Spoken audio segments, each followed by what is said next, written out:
భోజనం చేస్తారమ్మా.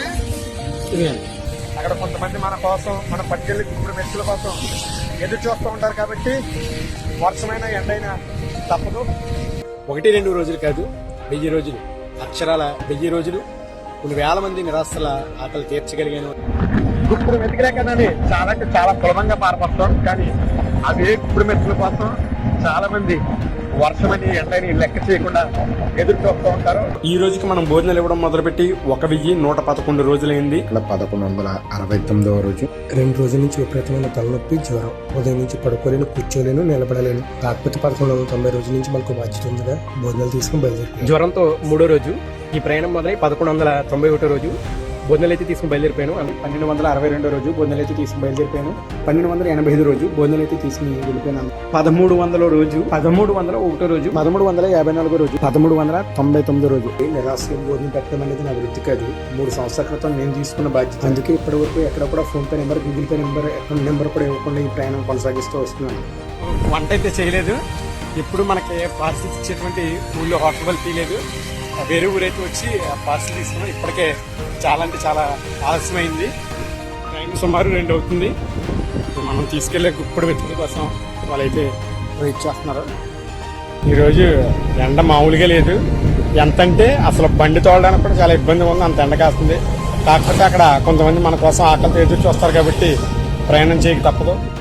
ఫైనల్లీ పుచ్చకాయ జ్యూస్ రెడీ అయిపోయింది. సుమారు 200 బాటిల్ ఇది. ఒక మనిషి ఆకలి చూడడానికి కూడా వాడి వస్త్రాన్ని, వాడి పరిస్థితిని, వాళ్ళ పొలాన్ని, మతాన్ని చూడాలనేటువంటి దౌర్భాగ్యపు ఆలోచన ఏదైతే ఉందో మనుషులు అది ముందు తీసేసుకోవాలి.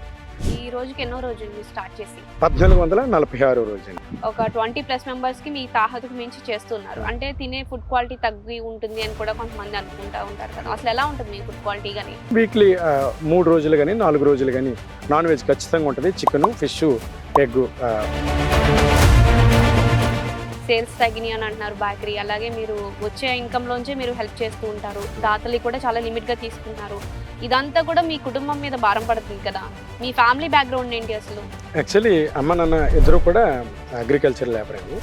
ఇన్కమ్ అనేది పూర్తి స్థాయిలో ఈ జర్నీ కోసం ఖర్చు చేయాల్సి వచ్చింది. ఈవెన్ కొన్నిసార్లు నిజానికి క్రైస్తవ మతం నుంచి వచ్చారు. క్రైస్తవ మతం నుంచి వచ్చి మీరు ఆ వీడియోస్లో కూడా నేను చర్చ్కి వెళ్ళాను అని చెప్పేసి అంటూ ఉంటారు. అంటే మీ వీడియోల ద్వారా క్రైస్తవ మతాన్ని వ్యాప్తి చేయాలని చూస్తున్నారా? నా కాజ్ ఏంటి అనేది కంప్లీట్గా చాలా మందికి 1 నిమిషం వీడియోలో అది అర్థం కాదు. ఈ జర్నీ స్టార్ట్ అవ్వడానికి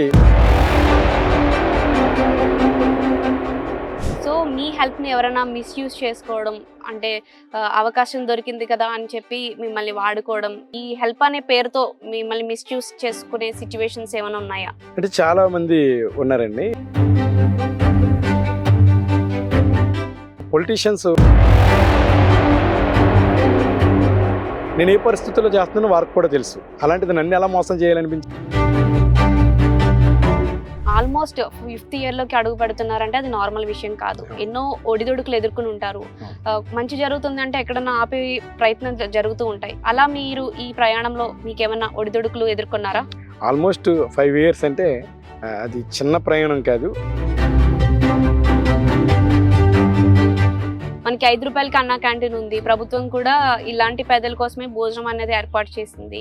మీరు కూడా ఇక్కడ మళ్ళీ స్టార్ట్ చేశారు అంటే ప్రభుత్వం సరిగ్గా వర్క్ చేయట్లేదు అన్నా దేంటి? అన్న క్యాంటీన్ అనేవి కొన్ని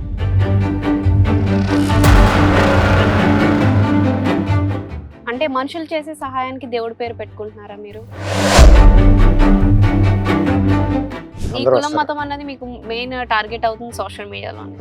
సో సోషల్ మీడియాలో మీకు మంచి చేస్తున్నా కూడా మీరు మీ కులాన్ని, మీ మతాన్ని వాళ్ళు టార్గెట్ చేస్తున్నారు పర్టికులర్ కొంతమంది మనుషులు. సో వాళ్ళకి మీరు ఎలాంటి సమాధానం చెప్తారనుకుంటున్నారు? నాకు పాజిటివ్గా మీరు బాగా చేశారు, సూపర్ అని చెప్పిన వాళ్ళు ఎవరికైనా రిప్లై ఇస్తానో ఇవ్వనో తెలియదు, కానీ నెగిటివ్ కామెంట్ చేసే వాళ్ళు ఖచ్చితంగా.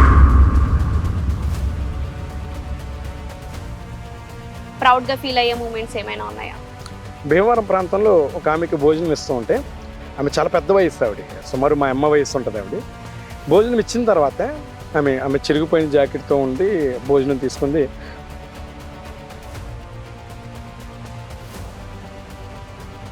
అంటే మనస్సును ముక్కలు చేసినటువంటి సంఘటన అయితే వేరే అవసరంలో రైల్వే గేట్లో కట్టమన్నారు. ఒక ముసలతను ఉండేవాడు.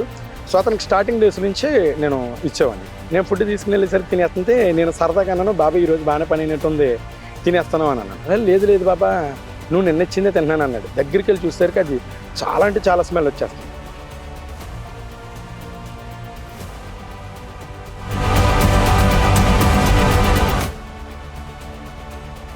మనం తినేటువంటి ఆహారంలో ఏదైనా చిన్న నలకుంటేనో చీమలు పడతానో మన పిల్లలు తినను అని చెప్పేసి అని విసురు పట్టడం, తినకుండా ఇబ్బంది పెట్టడం చూస్తూ ఉంటాం. అలాంటిది ఒక కుక్క ఎంగిల్ చేసిందని తిన్నారు అంటే ఆ గుప్పిడి మెతుకులు వాళ్ళకి ఎంత అవసరమో ఆలోచన చేశాను. ప్రతి రూపాయి కూడా నేను ఎంత కష్టపడితో వస్తుందో నాకు తెలుసు కాబట్టి